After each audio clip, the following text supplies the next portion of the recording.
If you're getting ready to do your holiday shopping at places like Adidas, Best Buy, or Ulta, make sure you don't miss out on a ton of savings and head to Rakuten first. Rakuten helps you save big on whatever you're buying year-round, but especially for the holidays.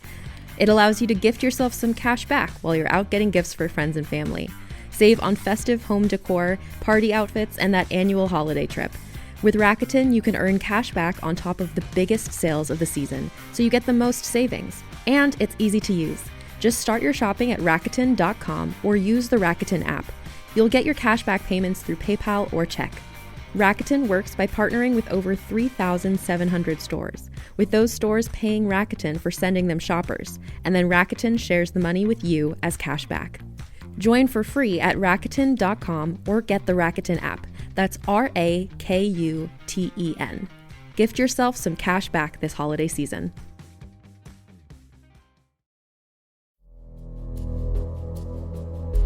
If you enjoy guessing what comes next in a mystery, or ever find yourself wanting to become a part of your favorite stories, then you will love unraveling the family mystery in June's Journey. June's Journey is a hidden object mobile game where you follow June Parker as she embarks on a quest to solve her sister's murder and uncover her family's many secrets. The game is set in the Roaring 20s, so besides feeling like I've got an escape room in the palm of my hands with all of these clues and secret hiding places, I also just love getting to see the luxury and glamour, and you can build and customize your island estate as you play. Whether this is your first case or you're a seasoned Sherlock, June's Journey will keep you searching for hidden objects in every scene, and with new chapters added weekly, you'll never run out of clues to chase and suspects to interrogate. June needs your help, detective, so download June's Journey for free today on iOS or Android, or play on PC through Facebook Games.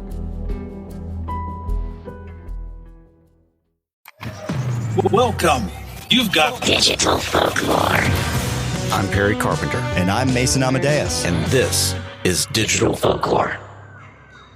And this is a catch-up episode where our intention is to bring you up to speed on everything that's happened in the Digital Folklore lore so far, to really kind of also give you an idea of what the heck we were thinking when we put some of this stuff together, what our creative journey was, and how we got in this interesting place that we're in today.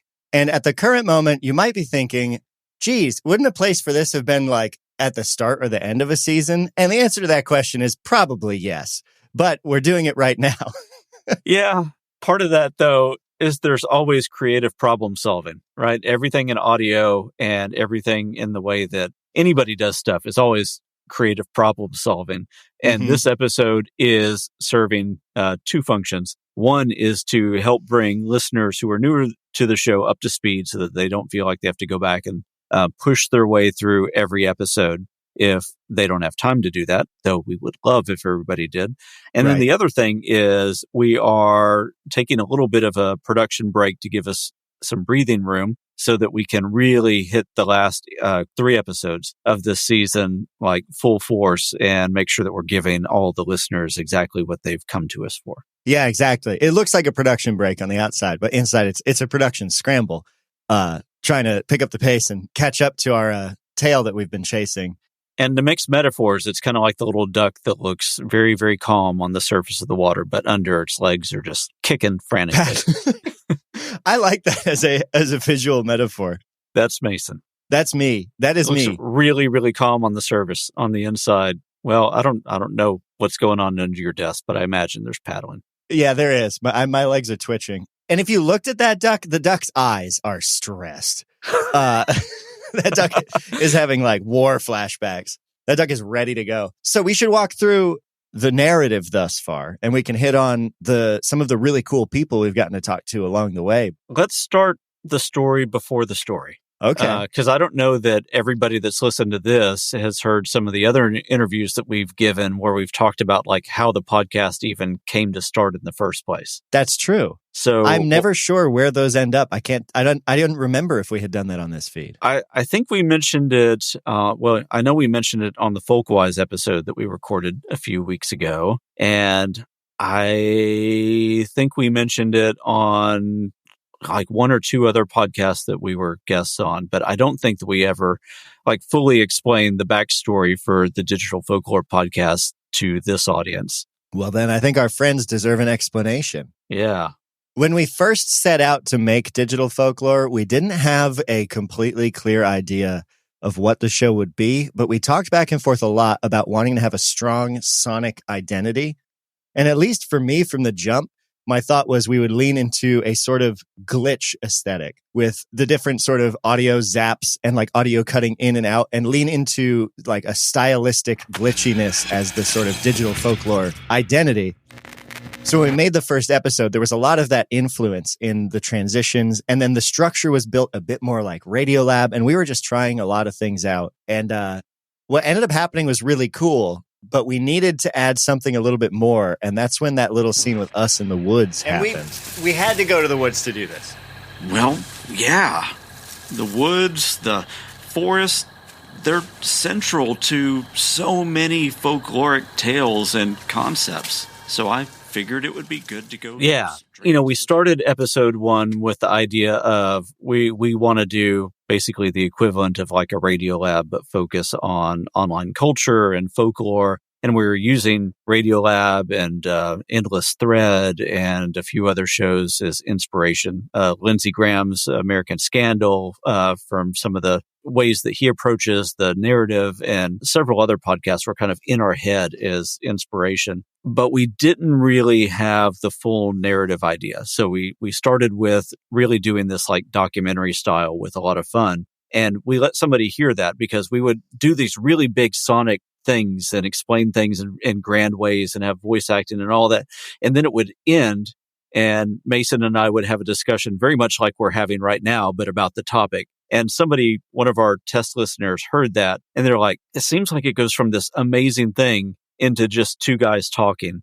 And it feels like this really cool thing that you're creating to every other podcast that's out there. So what can you do about that? And that was the idea of, what if we just have background sounds like we're walking through the woods as we're continuing this discussion? And then we refined the dialogue and everything from that, and ended up with episode 1, the way that you hear it now, where the woods is literally one of the characters that gets introduced in episode 1. And I think that was the most pivotal moment that pushed something over the edge that was already teetering dangerously on the edge, which was the fact that prior to this, the show I was making was just a fully sound designed, improvised, silly show that fully took place in a scene. It was full fiction, and we weren't doing that for this. But then the moment we started introducing this idea of us being in an environment or a space, it slowly grew from there to being this massive audio adventure that ostensibly focuses on us making the podcast, which is a trope I'm not a huge fan of in a lot of media. And wasn't something I meant to walk into when writing the subsequent things, but here we are. It's a show about us making the show. It is, yeah. And it's really, really interesting how we got here, because it's not anything either of us wanted to do. But at the same time, we've stumbled into it as part of the narrative, because we end up with this woods thing. And then we also had an idea of 2 different formats where we'd do this really high production show. And then the very next episode would be a very low production, stripped down interview, kind of like the Unplugged episodes have turned into recently. But as soon as we got to episode 2, we were like, oh, we still need to create a narrative frame around that. And so it then began as me walking up to your studio and then kind of seeing the conditions that you live in. What is all this crap? It's the 4 hours of interviews that we cut for that first episode. And meeting this fun raccoon character that you just improvised at the time, and we went with, and is now a defining character within the show as well. Digby's introduction was a massive tipping point. However, I can't take any credit for Digby, because that was a pure Perry ad-lib when we were talking about how messy the studio was, and you just improvised, "Is that a raccoon?" And from there, a legend was born. Stop looking anywhere. What? Is that a raccoon? That's Digby. He's a business expense and also my best friend. He's eating mayonnaise-covered tape. He can't be doing too well. And Digby makes me 50% more efficient. I mean, to the point, though, we had already had all of our artwork for the website and stuff done. And for people that know that, you've got Mason and I in the Volkswagen, which kind of looks like the Scooby-Doo van. And we were going through the dark woods with characters like Slender Man and Momo and all these memes and online culture references that were just kind of driving through, exploring Scooby-Doo style. And I had to go back to the artist. I was like, I have a feeling that this raccoon is going to become something interesting. Go ahead and stick him in the front seat with us. And out of that, then people started to develop expectations of, oh, when is Digby going to come back? And then people would ask the question, oh, is Digby going to talk? And we ended up kind of following that, not necessarily having ever planned that from day one. Right, which is why I like to liken the whole thing a bit to being a part of a D&D campaign, in that it started out very scattershot. Was not sure, neither of us were sure what direction this was going to go, and now it's gone in this direction. And it's subject to change at any point. We might pivot and do something totally different. Who knows? Yeah, and we have pivoted into and away from things as kind of the inspiration strikes over the past several episodes. I mean, we're up to 40 published episodes at this point, which is freaking crazy. That is wild to think about. And also, at the end of this season, the next catch-up we do, with the way this season is going to end, I'm very excited for the next catch-up because there's going to be some interesting possibilities in the future. But let's do the narrative from start to where we are now, from the beginning to the present. We've covered where we talked about the woods and the introduction of the entire narrative element. We got to Digby being introduced when we talked with Kathleen Hale about the story behind the Slender Man stabbings. Yeah. And then shortly after interviewing Kathleen, we moved into Todd's pawn shop. Yep. To look around. What was the purpose of us entering Todd's in the first place? Do you remember? We were trying to find a narrative vehicle for where we might stumble upon old video games and weird stuff like that. Dude, they have Donkey Kong 64 and the expansion pack still in the box. I hate places like this. Yeah, I don't remember, and so we ended up with the pawn shop idea, and we were also really leaning into additional characters at that point. And we met our second recurring character. Wait, I'm sorry. Who are you? I'm Todd. Nice to meet you. Yeah, this is Todd's shop. I was in a band with Mason's dad in the 80s. Yeah, I wasn't alive, but yeah, I mean, I've seen photos. So Digby's recurring character number 1, Todd from the pawn shop, is recurring character number 2. And what we realize in these really early episodes 1 and 3 specifically, is that we enter the woods to naive podcasters and somehow we leave forever changed. We hit episode 3, we enter Todd's pawn shop to still naive podcasters and leave forever changed. Yeah, I think Todd's pawn shop first episode is the final episode where things were any kind of quote unquote normal for the Digital Folklore crew of Perry, Mason, and Digby. Right. We only had 3 episodes where life was normal because at the end of Todd's pawn shop episode, on our way out, after I've purchased my bicycle and we're going to load it into your trunk. We still don't know what happened, right? We still have no idea what happened because there's just that sequence where there's a light on under your trunk. We pop it open and then something very scary happens that's never explained. Hey, did you leave a light on? Huh? Is there like a light in your trunk or something? It's like, yeah, wait, maybe I left it. I don't think. Let me wait. Yeah. And then the major narrative starts to pick up then with the introduction of the Volkswagen. That's in episode 5. I've got that all kitted out, and we have this recording machine on wheels that we can go and investigate stuff in. That is legally distinct, but bears a slight passing resemblance to the Mystery Machine. Exactly. But is legally distinct from. And at the end of that, again, we see that we are still 2 very, very naive podcasters, and the world is completely different than we ever thought that it was. But this is the first big weird thing that happens at the end of episode 5 with the actual hook-handed man on the roof of the Volkswagen. And somehow I just very callously sling him off the roof and then back up over him and tell you that some cleaning crew is going to be by in a while to deal with that. Oh, hello. Hey, Mason, did you just call me? Yeah, Perry. Okay, don't freak out. Don't do anything. Keep driving normal. There is a person on the roof of your van. I can see them right now as you're driving away. There's a person on the roof of your van. And I know everything we just did. I swear to God, they have a hook for a hand. Not again. Hang on. Did you say again? Yeah, hang on. What? Oh my God! Dude!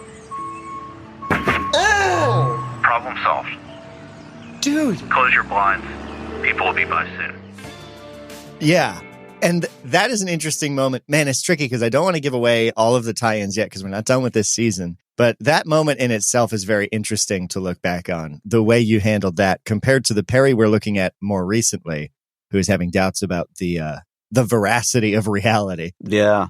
And, speaking about the veracity of reality, I'm on our webpage right now looking through the episode list. And there is this weird thing that happened shortly after episode 5 where something strange just dropped into our feed. That was then. Yeah, that's right. Yeah. And we pulled that out since then. So it's not cluttering up the RSS feed in anybody's podcast player. But on the website, I've just called it Archived Strangeness for Investigation. And that really freaked a bunch of people out in addition to us whenever that landed. Yeah, that was weird. I meant to take that out of the feed for a while. I think I left it up there for too long because that just showed up. That might have been when I accidentally forgot my password to Megaphone. Oh, yeah. You've had to reset that a few times. I have, which makes me even more weirded out by the thing that dropped. I wish there was some kind of log so I could see who logged in. But anyway, we could get sidetracked on that forever.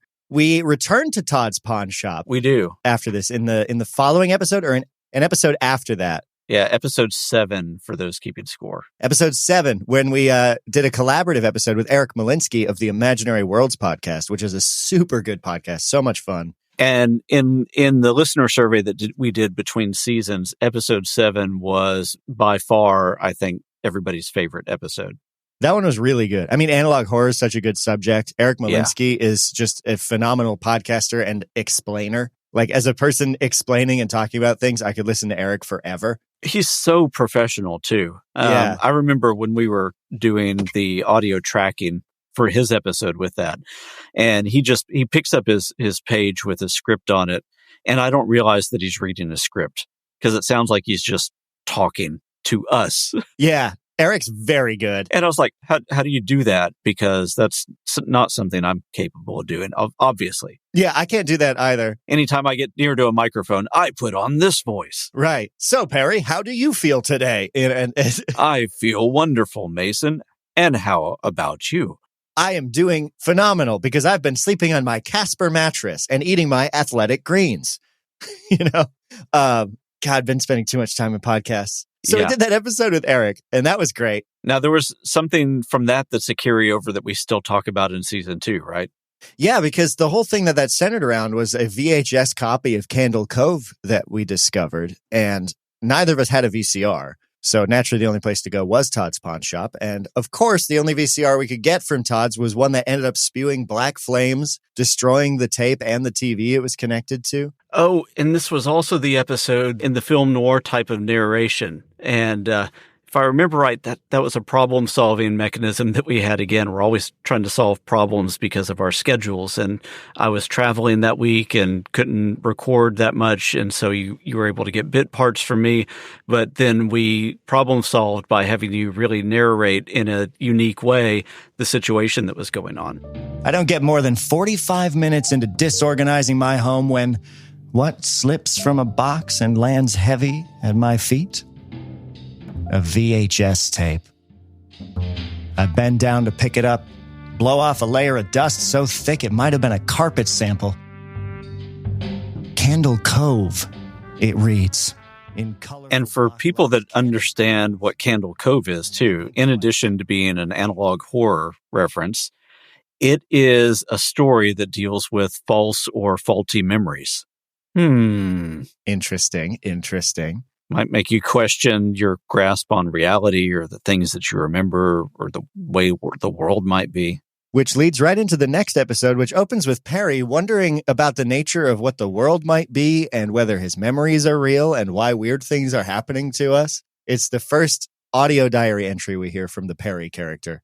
It is, which is almost a character in and of itself, right? It is what happens when you separate Mason and I, and we're left with our own thoughts or with our own life circumstances. And that audio journal becomes almost its own character that we can start to play with at this point. April 24th, 2023. I'm beginning to get a little worried.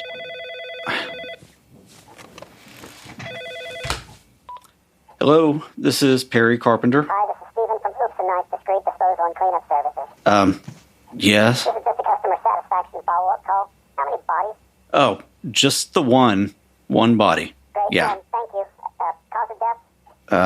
I guess officially death by van crushing? Yeah, it's the separation too between Perry and Mason talking now like real Perry and Mason, and then Perry and Mason in the narrative is also a fun thing to play with, because they're kind of exaggerated versions of us that end up in the show, obviously. But there's a lot of real tie-ins and fake tie-ins, and this is a fake tie-in because as far as I'm aware, Perry, I don't think you're constantly doubting reality. I don't constantly doubt reality, nor am I a good record keeper. So those things are fictionalized. Heavily. Exactly. Yeah. But that propels us into the last 2 episodes of the season, when that question that everybody was asking me and you as soon as Digby was introduced starts to get answered, right? Is Digby going to become a larger character, and is Digby at some point going to be able to speak and interact? Yes, which is episode 9, the penultimate episode of the season, is still one of my favorite episodes of a podcast that I've ever been a part of. I think just because it's so weird inside of the show, because it opens with Digby and Dr. Svinkle, this completely previously unintroduced character, as Dr. Svinkle is installing an implant into Digby's throat that will let Digby talk. And so we see Digby coming out of this surgery and going through a calibration procedure where we get glimpses of events from before episode 1 and from the behind the scenes of the podcast through the perspective of Digby, including some interview content that we hadn't released and other things like that. And I think that is one of my favorite episodes. Hello there. Don't panic. Don't try to move. It's going to be okay. Stop squirming. You need to relax. Hello. You've been out for a while, but you're doing very well. Very well indeed. What? There we go. Where am I? Don't worry about that quite yet. We've got some tests to run.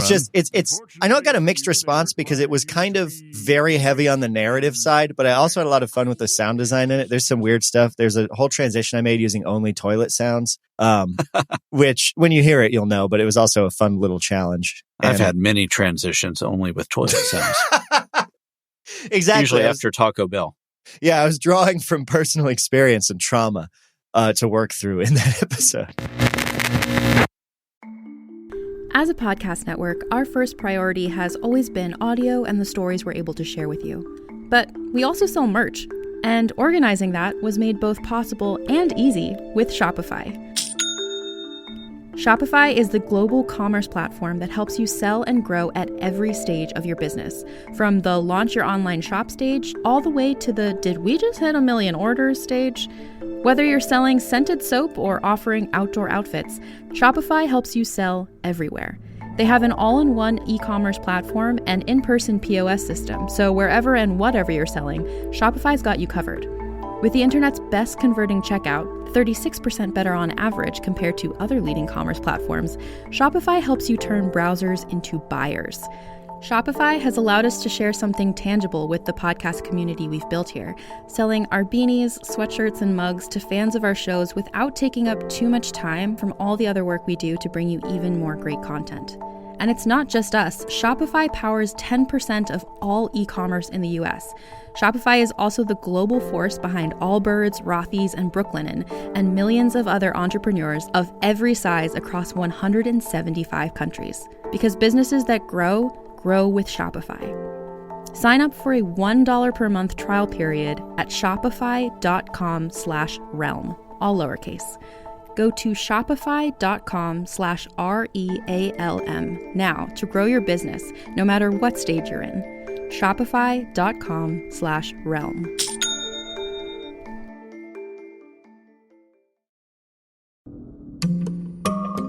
Hey, it's Mae Whitman, and I play Frankie in the new Realm podcast, The Sisters. The Sisters is about a museum curator of medical oddities who investigates the origins of a mutated skeleton with 2 layers of bones. Soon, she uncovers an extraordinary mystery that connects her present with one family's tragic past in hauntingly dangerous ways. Listen to The Sisters wherever you get your podcasts.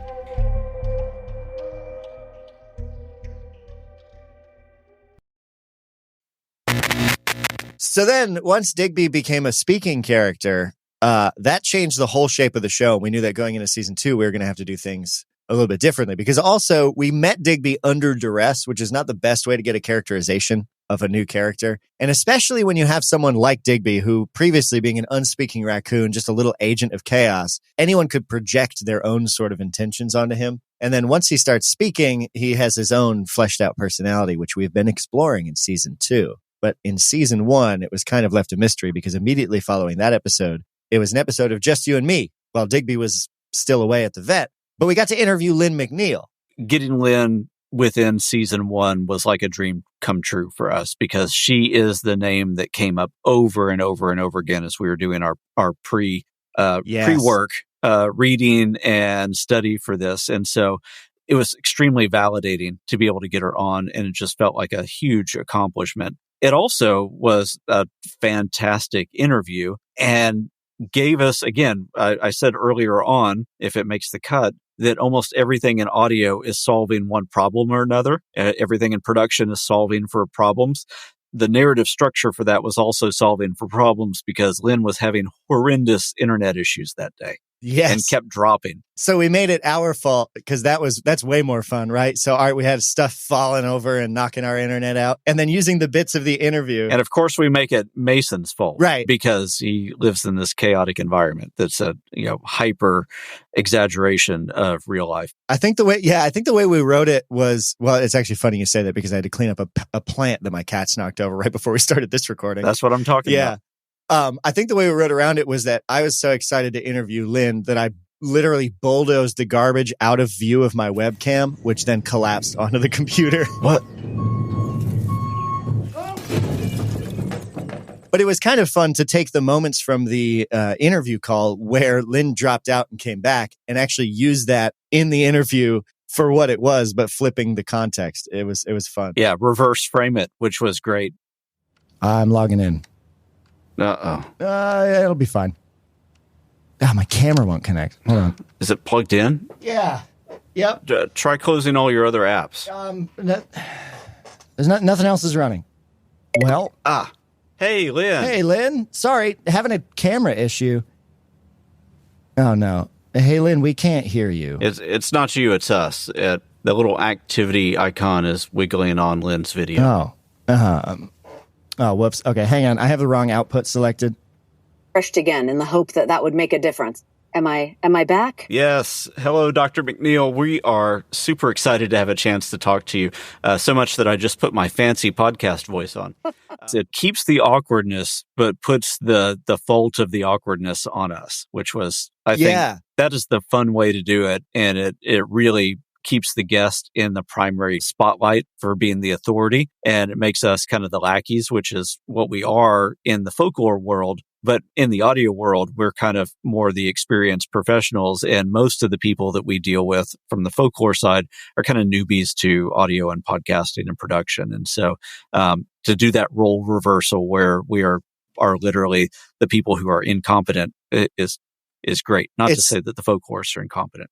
No, but it's, not everyone is used to troubleshooting internet and audio driver issues and things like that. And I agree. I just think it's way more fun if we make ourselves look kind of dumb because we're also neither of us are professionally trained folklorists who are studying this we're enthusiasts, but we want to talk to the people who have been doing the research. And so I think it also helps keep us in the right place if we're the ones who are messing stuff up. It is. Going around creating a mess. And so between season 1 and season 2, we sent out a little survey and we got people's thoughts and opinions, what they liked, what they didn't like. We learned that people really, really like dark topics. They like the narrative structure. They also want more stripped down interviews. That's where unplugged episodes came in their current form. Mm-hmm. We learned that people liked the idea of Digby, but there was some refinement to do with Digby's character so that Digby was more sympathetic and fun. Those changes were made as Mason was building the narrative for season 2. We also learned that one of the things that was indicative to Mason and I's on-mic relationship in season 1 was fun, but it annoyed some people, which was the fact that we bickered a lot back and forth. And I was constantly playing this like fake antagonism that we don't have. Like, there's no antagonistic relationship between Perry and I in real life. And I was always like putting you down, kind of on the sly. And people didn't like that. I thought that it was the dynamic that people looked for, like in Mythbusters with Jamie and Adam, that it was kind of like reflecting that. But at the same time, in retrospect, people realized that Jamie and Adam really did hate each other. So maybe they've been spoiled on that. Yeah, I think maybe that was it. Because I think it's funny too. Like, I was fully writing and leaning into that, like Perry being the one who has everything together and I'm a disaster and Perry's chiding me for it. I thought that was funny. But yeah, I think I can understand that too. Because I didn't realize until probably like a couple years ago that relationship with Jamie and Adam wasn't very good. But I thought it was very entertaining on television. It was. And the producers leaned into that. But I think Jamie and Adam both personally really look back on that as tremendous success professionally, but a dark time for their own mental health and everything else. Yeah. And that is like not the case. We're just doing it because it's funny and fun. But so I understand. So we changed that to... There's still a hint of that every now and then where you're a little bit of a disaster every now and then. And I am in my own way, but it's a little bit more of a buttoned up disaster. Yeah. Like it's fun to play with from like the writing side of that is trying to play with those dynamics. But where we are right now in season 2, we'll see how buttoned up the Perry disaster stays. Exactly. Because you can't just get rid of conflict. Story is conflict. I think all the time about Faith McQuinn, who's also another phenomenal audio drama podcaster, gave a talk at the podcast movement we went to way back about conflict being the broccoli of storytelling, because it's just conflict made of smaller pieces of conflict. Yeah. Anybody that's like been to a writing class for story development knows that one of the main things that you do as a writer whenever you're developing your protagonist is you put your protagonist up a tree, give them a really bad situation, and then when they're up the tree, you start to throw rocks at them. Right. You just got to keep ratcheting up the conflict, because at the point that it becomes too easy, you don't really have any reason to keep reading on. You want to see your protagonist that hopefully you like deal with the conflict and prevail, and then get a setback and deal with it and prevail, and get a setback and deal with it and prevail, so that they become a changed character by the end of it, rather than just these easy, here's something and I fended it off super easily and quickly. Right. Like, yeah. The story you tell when you're 5, superhero, super duck man can fight any bad guy and win. But it's hard to do a narrative inside of a show where the primary function is to get the interviews out, of the information. And so that was the fun challenge of season 2.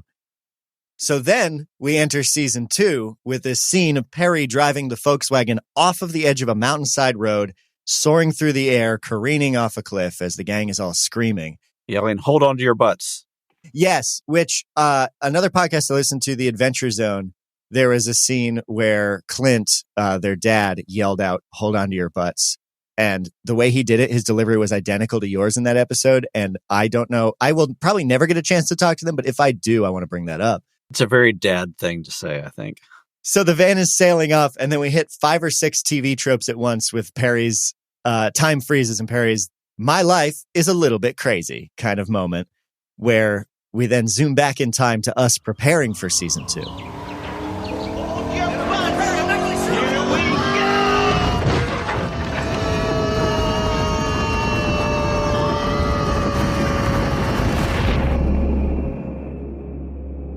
Yep, that is me. My name is Perry Carpenter. I'm a cybersecurity. Now, fun bit of trivia on that, though. That audio was supposed to be me in a van careening off a cliff, yelling those things. You had actually sent me a Discord message saying, I need these lines for this thing that I'm doing. I had just parked my car at the airport and was about to get on a flight. And I was like, it's going to be like a day before I can do that. Maybe I can do it from the car, and just did it into my phone. and send it to you. And so I was in the middle of the airport parking deck in my car, just like screaming into this thing.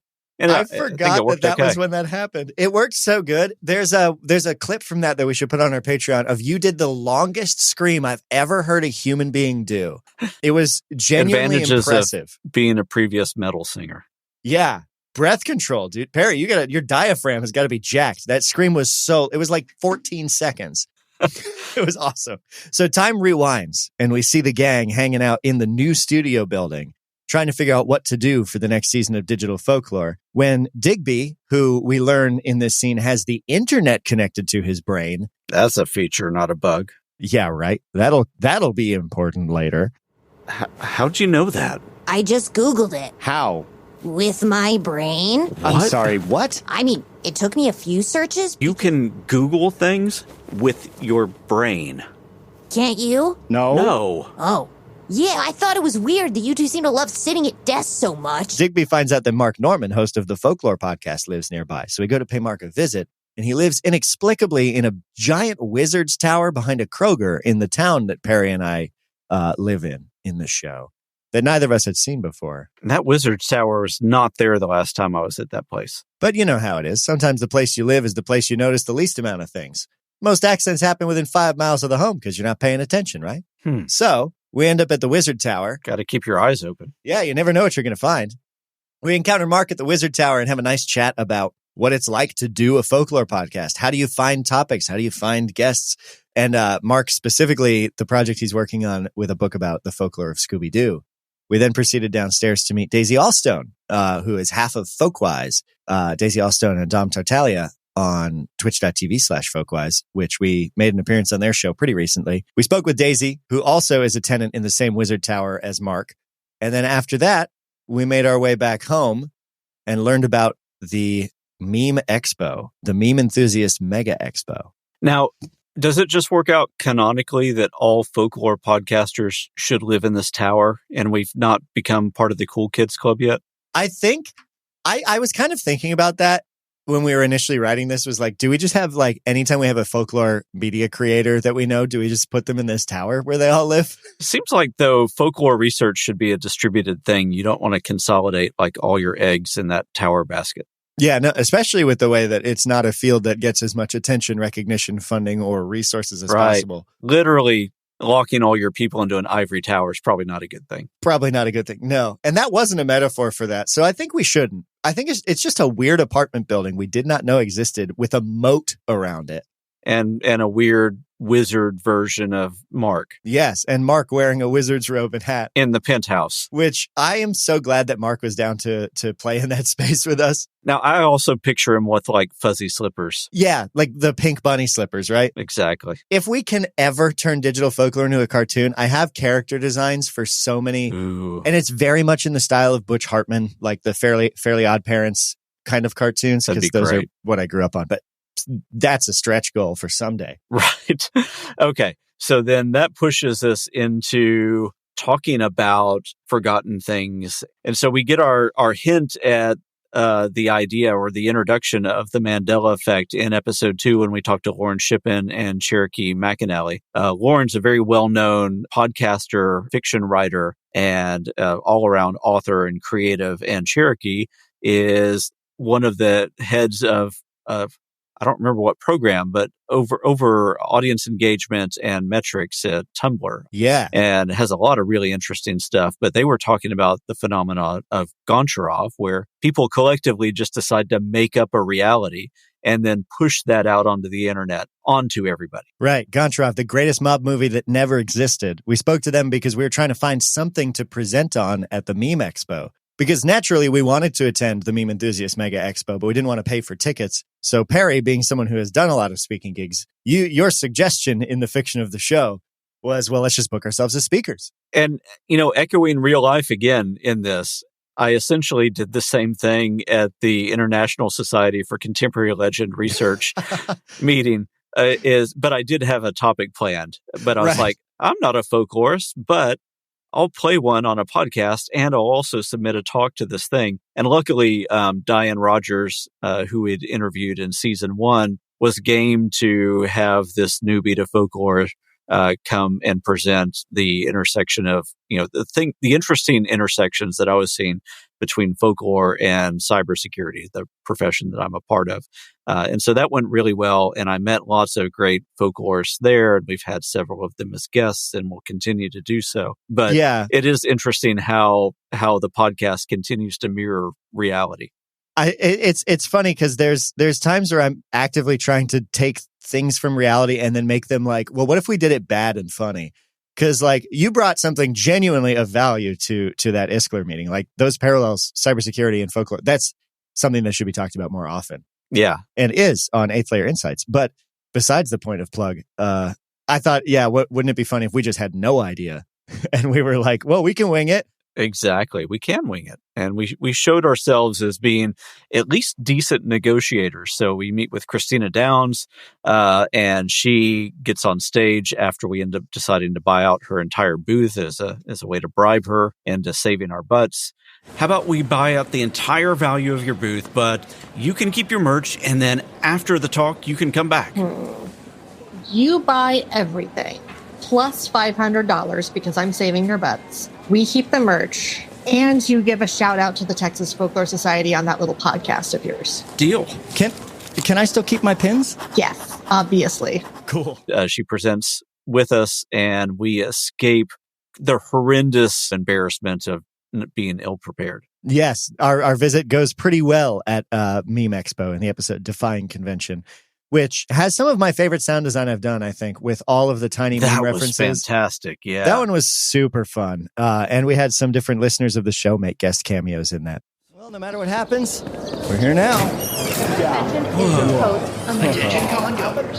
If you signed up to participate in the 5K Naruto run, the pre-race assembly starts in 15 minutes in the Shrek is Love Pavilion. Again, this is wild. These guys really went all out. Excuse me? Yes, hello. One does not simply walk into Meme Expo without a badge. Oh, right. They should be under 8th Layer Media. Okay. Perry. Yep. And Mason. That's us. I see what you did there. Oh, no, that's not on purpose. Those are just our names. Yeah, everyone points out that Perry Mason is a thing, but that wasn't intentional. Press X to doubt. All right, here you go. But yeah, Christina Downs saves our butt. We make our way home. If you've not listened to that episode and you're a fan of memes or even nostalgia about early internet memes and culture, you do want to listen to that, if not for the interviews, just for the sound design, because there's so many things that come up here. There's references to Arthur's Angry Fist. There's so many references. There's so many little things that are just in the background you have to listen for. And when you do, you're super rewarded. It's so funny. That one has so many layers. Jordan and Lindsay Reed did a whole bunch of ad-libs on that. And that was fantastic too. Yeah. Jordan, Lindsay, Tucker, and 80 just each sent me 20 minutes of meme references, which was great. So good. And then that slings us into a darker season. As we were also building this season, we're trying to hit some of the themes of the real calendar season that we're in. And so we were in October and we wanted to make sure to do something for Halloween, but we also wanted it to match the narrative that we're in. And so we wanted to hit internet challenges and Halloween sadism and a lot of the themes around that. Yeah, because we see in a post-credit scene earlier in the season, Digby torrenting the movie Goncharov directly into his brain. It's just one download. If it seems sketchy, I'll just stop it and delete it. Which takes us into this arc where Digby has become a conspiracy believer because whatever he downloaded was obviously not good for his brain. And so he's believing this elaborate conspiracy that dovetails with putting pharmaceuticals in candy and indoctrinating kids through internet challenges, which gave us a great chance to talk about that. Yeah, we had Joel Best and Libby Tucker, and both of those were amazing interviews with people who have been doing this for decades and just shared so much great stuff in a fun way. And it's one of those things, too, that after talking to both of them, I'm like, how do you do this for a living? This is like an amazing topic to get to like dedicate your life and study and all these weird, fascinating things. And the reason that you do it isn't just because they're weird and quirky and fascinating, but because they're important to study. Yeah. And that is super cool in itself. I mean, that's a recurring theme that we explore next, because while both of them were incredibly smart and unique and had a lot of insights, neither of them could convince Digby that his conspiracy was wrong. Right. So then in the following episode, we're left to find a way to deal with Digby's conspiracy brains. So we take him to a reprogramming, deprogramming center that is guarded by Ben Radford, the world's foremost expert on creepy clown lore, who is dressed as a creepy clown. He has no right to judge. He's in a freaking clown costume. Shh. Nice hats. Hello. Can I help you? We have an appointment. Oh, yeah? Yeah, for the deprogramming.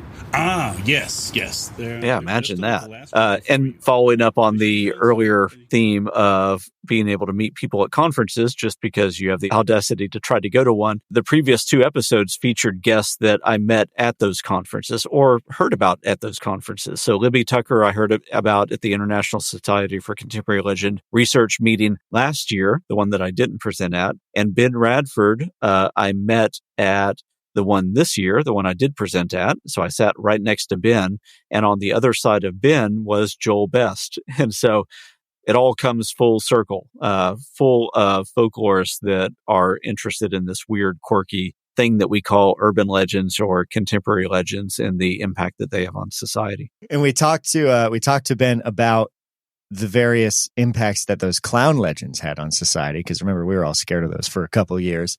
There were news stories and panics about that. And then we talked to Brent Lee, who wasn't, I think most of the people in season 2 are people that you met through Iskler, right? Yeah, a lot of them are. But Brent Lee wasn't. Brent was someone that we encountered on Twitter. I actually think you found Brent. Mm-hmm. How did you stumble on him?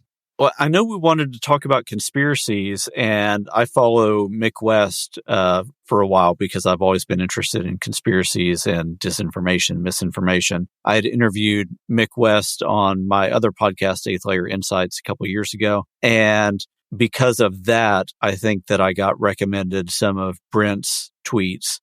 And at that point, I saw his story because he had come out of a conspiracy. Being a very, very heavy believer and proponent of that. And it was like, we had one of those goals of, in this, if we're going to depict Digby coming out of a conspiracy mindset, it would be great to get the perspective of somebody who's really done that rather than people who just opine about that or give their, outside judgments about what that looks like to be in one and what it looks like to come out of one. Yeah. And we thought it was important to speak to someone who had gone through that experience. And Brent was phenomenal to talk to. Yeah. Very interesting story. Hosts the podcast, Some Dare Call It Conspiracy.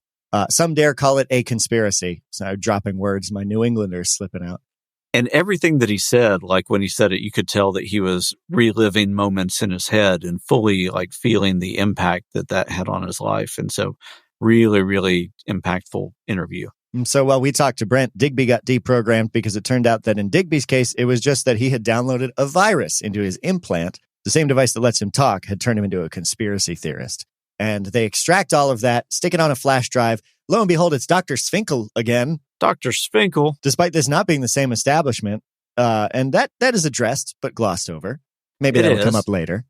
And he pulls the virus off. It's a Trojan horse that's kicking around in Digby's brain, throws it on a flash drive, and we are now in possession of that flash drive. What could happen with that? I have no idea. We will see. Maybe you will see, too. If I were you, I'd probably put a label on that flash drive. I think we just drop it in a parking lot, see who picks it up. Yeah, we just drop it in the lobby of a business. We go full pen tester. There we go. And then that takes us to... That brings us right around to about episode 6, which is Statistically Conscious, where after Digby is reprogrammed and is no longer a conspiracy theorist, but is faced with the fact that this download on his implant caused him to believe things, Digby is grappling with the fact that he believes he is some kind of artificial intelligence, that his consciousness is not actually based in his organic brain, but he has been taken over and in fact is this sort of AI large language model ? On his implant that is puppeting a little raccoon body around. I've basically stolen Raccoon Digby's memories to train, my AI model. And now I'm just puppeteering his body around and I'm pretending to live his life. Digby, you are not an artificial intelligence. You are a raccoon. I'm worse than an NFT. Digby, nothing's worse than an NFT. And we try and convince him he's not by talking with John Loden and Lev Gorlov, experts on AI. John Loden, who I met at the International Society for Contemporary Legend Research, because he spoke right after my session, and we both touched on AI and had a panel session after that, and realized that we share a lot in common in our interests and passions around computer science and contemporary legend, obviously. And then Lev Gorlov, who taught an AI masterclass that you were a part of, right? Right. And Lev is a technologist that has a philosophical and ethicist style bent in the way that he approaches everything. And so he's a fantastic ad for this. And there is so much more to explore with AI. This was sort of us dipping our toes into it, but there's a lot of great stuff about AI in that episode, but ultimately not enough to convince Digby not to leave. He ends up figuring that he needs to go and find himself. So he packs all his belongings into a little bag. Well, I guess that's it. What's it called? A bindle thing, you know? Is that what you call it? I think that's roll when it's a top stick. backpack.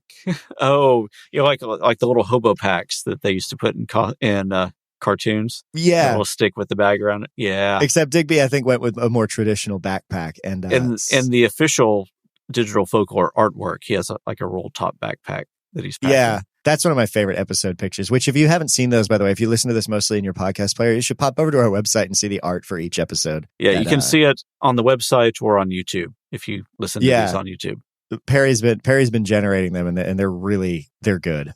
They're very good. I think he left a note. What? Oh, let me... Dear Perry and Mason, I'm leaving to go find myself? Don't come looking.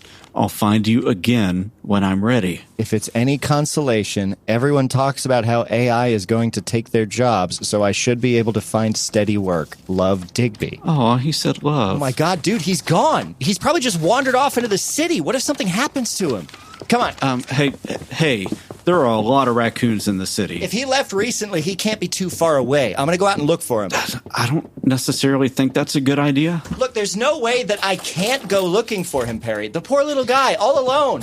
Can you take care of uploading the episode and stuff? I'll be back in a few hours if I can't find him. Yeah, sure, but he does have Google Maps in his brain. So you and Digby are on a break for this episode that we just did. He's kind of left the house and is trying to find himself and figure out what's going on with the world. Yes, the most recent episode. And now we're in this situation where you and I are separated again. And the audio journal motif comes back.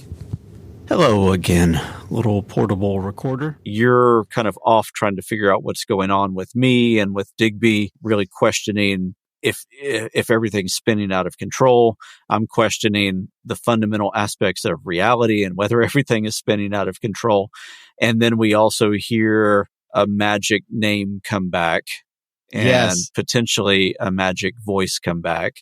That of, who is it? I mean, it's Todd, right? It's got to be Todd. I think it's Todd. It sounded like Todd cutting through in that recording. People trust the people they know. So if your friend posts something, you're more likely to believe it because you trust that friend. You know that person, right? There, right there. Oh my God. I know that voice. I know who that is.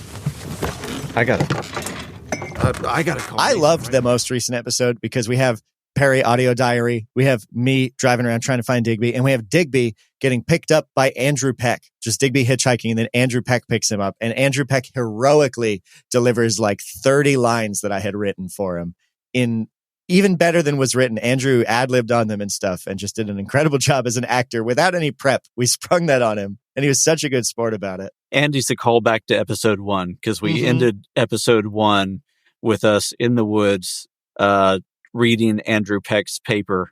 And if you were to imagine a camera, that last line, the camera pans out and up, going above the woods, with these little, tendrils of maybe campfire sparks going up with it.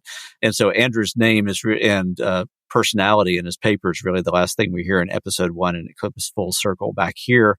Yeah. Helping Digby achieve a little bit of a perspective on who he is, where he is in the world, and where AI fits in. And it's so good. And giving a lot of perspective on the Mandela effect as well. Yeah, which he hates, and you can hear why in the most recent episode. And then the last thing we see is I see Andrew and Digby driving by on the road and speed off after them. Harry is driving to Todd's pawn shop because he's going to go confront him. And that just so happens to be the very final scene where we see Digby and Andrew roll up outside of Todd's pawn shop for the event Dada December that Todd seems to be hosting. So in this episode, we're all separate, but it kind of seems like we're all going to meet up at the same place. And who knows what's going to happen. Can I say that sound design wise on that episode, you did so many really cool things with different layers and like that scene where the phone falls.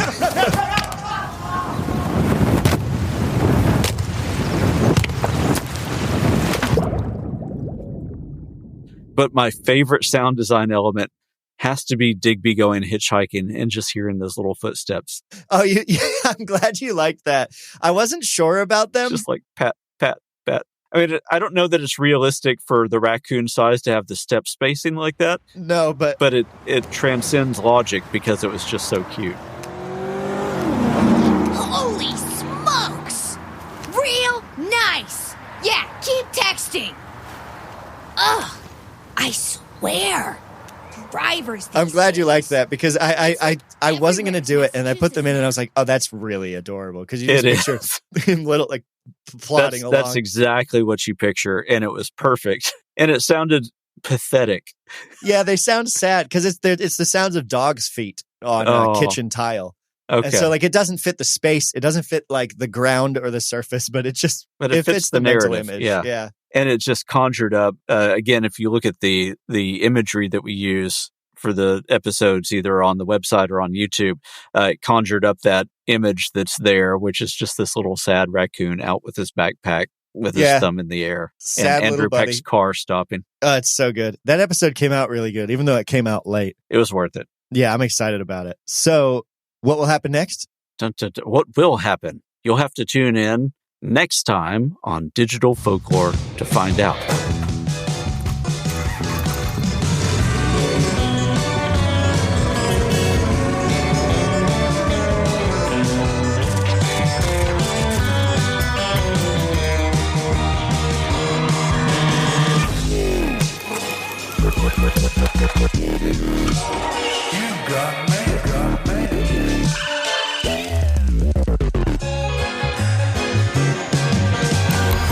I'm Perry Carpenter. And I'm Mason Amadeus. And this is Digital Folklore.